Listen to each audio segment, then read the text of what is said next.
de la RDC sur le terrain. La rencontre est intervenue à quelques heures de la fin du séjour de 48 heures de la représentante des États-Unis à l'ONU en RDC.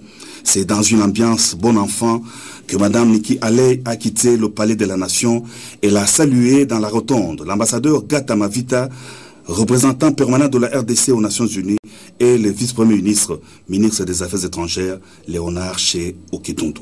Il y a beaucoup de choses qui se disent sur la République démocratique du Congo. Je crois que le président Trump a voulu se renseigner à la source sur ce qui se passe réellement en République démocratique du Congo. C'est pour ça qu'il a préféré envoyer sa représentante permanente auprès des Nations Unies pour rencontrer le président de la République. Alors, s'agissant des termes de référence, il y avait 4 points. D'abord, l'évolution de la situation politique en République démocratique du Congo. Ensuite, le processus électoral. Et après, la situation sécuritaire en RDC. Et enfin, la problématique du déploiement de la MONUSCO en République démocratique du Congo. Comme vous le savez, les États-Unis sont pour le redimensionnement de cette force qui paraît un peu gigantesque.